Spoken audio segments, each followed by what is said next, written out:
Now, let's have a look at this week's new trailers, and let's start off kind of chronologically with the release over on Netflix for these films. Kick it off with Spiderhead, the new film with Chris Hemsworth, Miles Teller, and Jeunet Smollett. In the near future, convicts are offered the chance to volunteer as medical subjects to shorten the sentence. One such subject for a new drug capable of generating feelings of love begins questioning the reality of his emotions. This is based on a short story that was published in 2010 in The New Yorker. Looks interesting. Lachlan, what did you make of the trailer? I'm excited. I really enjoyed the trailer. Mm. And if it's anything to go by, obviously today's topic, Top Gun Maverick, it's the same director. So I'm very excited because, Mm. spoiler alert, I did enjoy Top Gun. I really did. Yeah. So yeah, and I really enjoy both Chris Hemsworth, especially in a more serious role, I guess, or I guess a bit more of a less comedic role as he typically does Mm. in the MCU because that's where most people will know him from. But I'm also a fan of Miles Teller as well, so I Yeah. cannot wait. You don't have to wait too long. It's less than 2 weeks away and releases Yeah, on Friday, June 17th. I also thought that this looks super interesting. Has a fun premise, and I'll probably read the short story before I watch the film. Because I read a bit about it, and I read a bit of it, and it seemed kind of interesting. And it's probably not going to be one to one the actual story. So yeah, get a bit of a sneak peek at that. We'll link the short story as in the show notes. Then next up, we got a comedy starring Kevin Hart and Woody Harrelson, called The Man from Toronto, releasing on June 24th. The world's deadliest assassin and New York's biggest screw up are mistaken for each other at an Airbnb rental. I'm not the biggest Kevin Hart fan. I'm just gonna come out and say this right now. But do you see potential in this? Do you think this could be a fun ride? well, I'm a Woody Harrelson fan, so Yeah. there we go. I'm in. I mean, not really. I don't watch this kind of comedy, if I'm totally honest. I prefer to get my comedy in the stand up form. If this is going to be like a 10 out of 10 and I see Letterbox go off and it gets into the top 100, then I might watch it. So Yeah. if it gets in the Letterbox top 100, I'll watch it. Oh, that's hard for a comedy. I don't think there's many comedies in the top 100 of Letterboxd specifically. Isn't the number one a comedy? Is it Come and See? I don't know what is currently the number one. Narrative feature top 100. Top 100 is Parasite. That's a comedy. I Yeah, laughed. I did laugh as well. But yeah, I don't know if I'll laugh at this though. Literally, no, serious. I'm not even shitting you. If you go to Parasite and you click on genre, the first genre says comedy, drama, thriller. It's a Yeah, yeah. comedy. No, it definitely is a comedy, There you yeah. go. But to me, this looked like it's that kind of switch up type of, ooh, you mistaking me for someone else type of humor. But the trailer at least gave me a hint that maybe they don't drag that bit out for too long and it becomes something else. But then it also feels like, it's screw up versus It's like capable, every other deadly Kevin man. Hart comedy film It's, that's come out in the past 6 years. So yeah, if you're into that, then I guess this will be for you. And then we already touched on it, but we got the first like full trailer for The Gray Man from the Russo brothers, starring Ryan Gosling, Chris Evans, and Ana de Armas. When the CIA's most skilled operative, whose true identity is known to none, accidentally uncovers dark agency secrets, a psychopathic former colleague puts a bounty on his head, setting off a global manhunt by international assassins. So yeah, that's the $200 million budget action thriller from Netflix. Lachlan, what did you make of it? hopefully it's like John Wick but less vague. Less vague. I'm definitely Well, gonna watch it. Yeah, it's it seems like you know how John Wick's super like it's the boogeyman, mhm, Baba Yaga. Well, okay, and you don't really see much of it. It's kind of vague, yeah. and everyone kind of seems to be mysterious. Where in this one, it's kind of like I work for the CIA. I don't work for anybody. I'm Mhm. gonna hunt you, and I love Ryan Gosling. I love Ryan Gosling. I'm gonna say it one more time. Yeah. I love Ryan Gosling. Yeah, you love I him. can't get enough of him. I will watch anything with Ryan Gosling and Chris Evans. Yeah, I like him as well. He's quite fun. Loved him in Knives Out. I like America's, but Arma Diarmez, cool. That whole part of No Time to Die was it so good. it's just that from the trailer, I did see a lot of like CGI action type of stuff, and when I think about two CIA people hunting each other. I feel like if it's more grounded, down to earth stuff, it might be a bit more exciting. I'm hoping it's very much like Winter Soldier. A political drama with, I guess, just less punchy stuff. The less punchy stuff. No, the less like boosted superhero type of powers. I guess Yeah, more yeah, yeah, shooting and stuff. yeah. Yeah, it does look quite thrilling, and we don't have to wait for that one for too long as well because it releases on July 22nd. You touched on someone that you really love. Let's give the floor to someone that I really love, and that is Idris Elba. Oh, And he has a new trailer out for the movie Beast. A father and his two teenage daughters find themselves hunted by a massive rogue lion intent on proving that the savannah has but one apex predator. This is a horror. It says on IMDb it's a horror drama adventure with I'd say the most attractive man alive. So what did you yep. make of it? I'm excited. I Mm-hmm. really love again. Okay, back to me in terms of people we love. Charlotte Copley. Come on, where's the Yeah. love for him? I haven't seen him in anything in a long time, and I Yeah. really, really, really like him. Mm-hmm. So I'm very excited. And I do enjoy this kind of like grounded monster movies Mm-hmm. kind of things, like Yeah. that crocodile one a while back. I can't remember which one it was. Now I it's know. not coming to me. Came out in like 2019. Yeah, I know Ah, which one. the one with the storm and everything, and yeah, Yeah. that really fun because it's grounded. It's a big crocodile or alligator, I think it was, technically.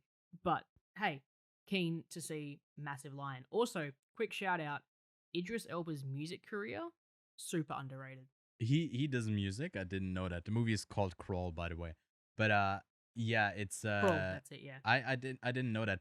To me, this could also just be like very simply a bit too simple in the way it's like yeah, I'm a man protecting my family, and it's like, you know, that type of film that doesn't really have a lot to say. Or also, if it has too much to say, it could also be overcramped. It's like, you know, with simplicity, it's hard to walk the line to be entertaining, not boring, and also not pandering. But Idris yeah. Elba will most likely nail it in his performance, at least. So, well, it's definitely like worth the watch just to see him. But yeah, something not that looking forward to is Robert Zemeckis' interpretation of Pinocchio. One of two films we get about the long-nosed fella this year. The other one coming from Guillermo del Toro. Yeah, we got Tom Hanks in what is currently described as the live action adaptation of Disney's Pinocchio. I don't know if this is like another Lion King situation where it's like live action, but a lot of it is just like some weird computer animated creature design. I don't know what it is, but I think you can just safely bet on Robert Zemeckis presenting to you what the uncanny valley is of that decade. He just he just does it every decade. I don't know. To me, this looked super weird. But what did you think of the trailer for Pinocchio? You really don't see much. It's kind of just like a montage. Not as much of a montage as the next trailer, but Yeah. this Pinocchio trailer really didn't give me anything. What Hmm. I'm really hoping for, not with this one, but Didn't give you any in wood. Sorry. Guillermo del. Oh shit, that was a good one. I like that one. That was a good one. You got me good there. The Guillermo del Toro Guillermo del trailer. Toro. Well, the version of it.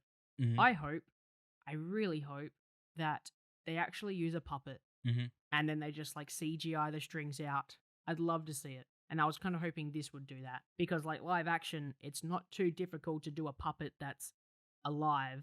Like I've seen some pretty fucked up Pinocchios that are like hybrid real life ones, but Yeah.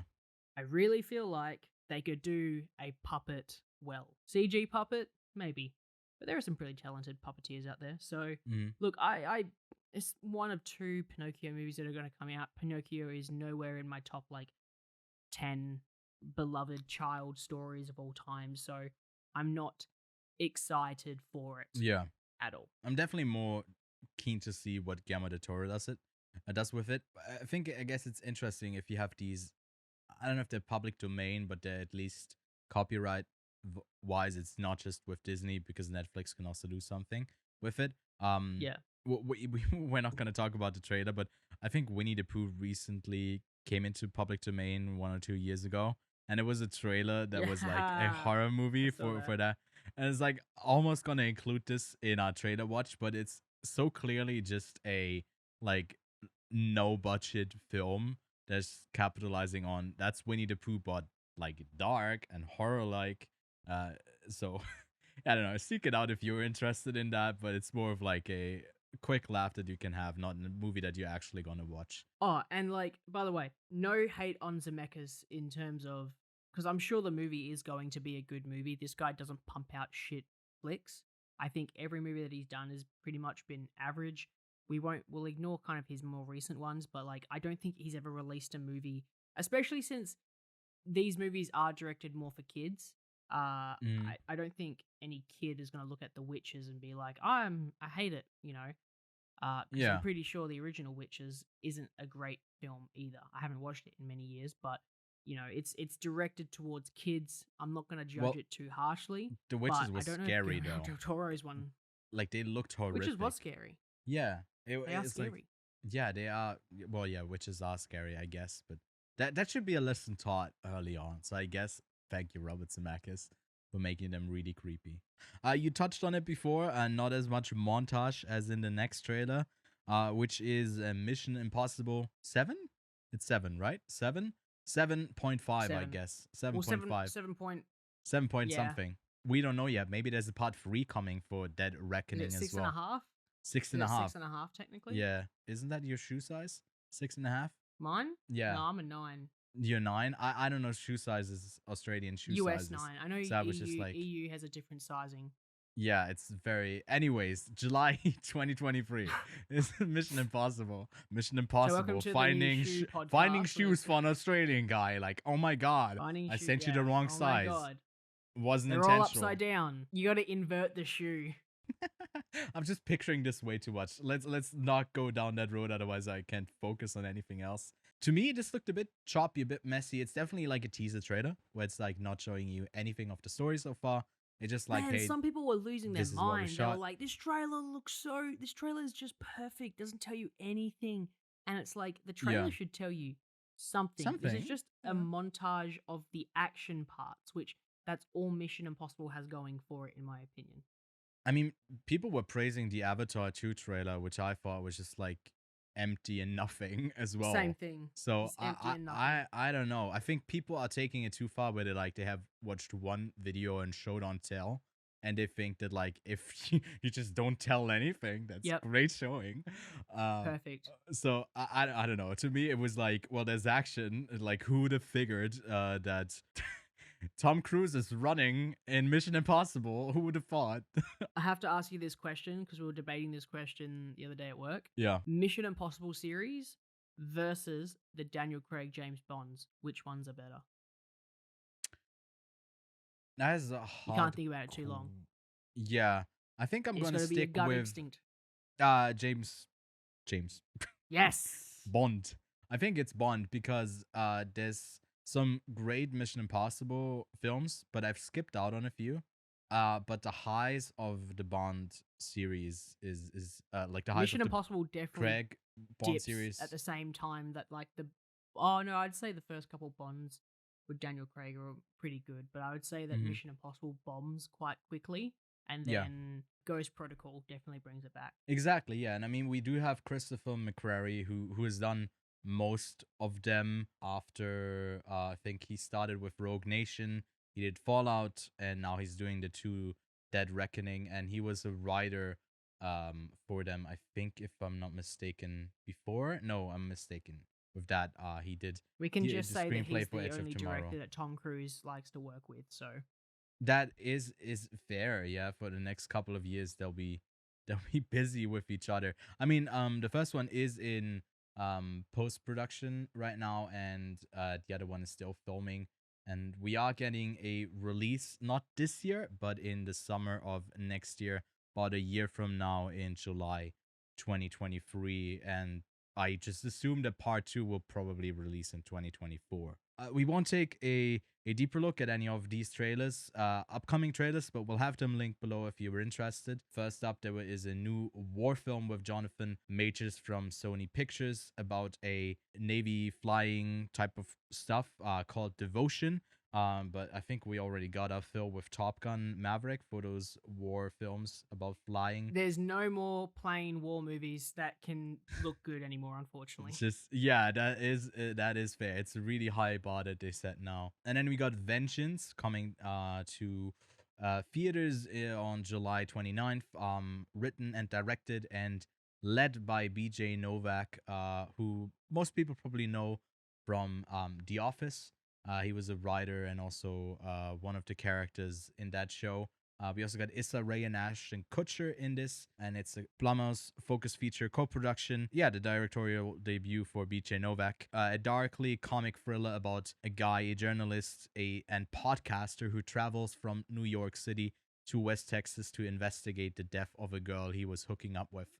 So it has very much that like, hey, I'm a more liberal or like democratic guy going to a more Republican city type of humor. I think that's what this is fueled by. Could be interesting, could also be like pretty lame humor. And then finally, we got something new with Anya Taylor-Joy and Nicholas Holt. In The Menu, they star as a couple who's in an exclusive restaurant where the chef, played by Ralph Fiennes, has prepared a lavish menu with some shocking surprises. I think this is also kind of the type of film that has a bit of like social commentary type of stuff because it's directed by Mark Malloyd, who did 12 episodes of Succession, and he did a couple. I don't know if I should mention this, but he did a couple of episodes towards the end of Game of Thrones in 6 episodes in season 5, 6, and 7. And that movie comes out on November 18th. So if you're interested for all of those trailers, we'll have them linked below in the show notes.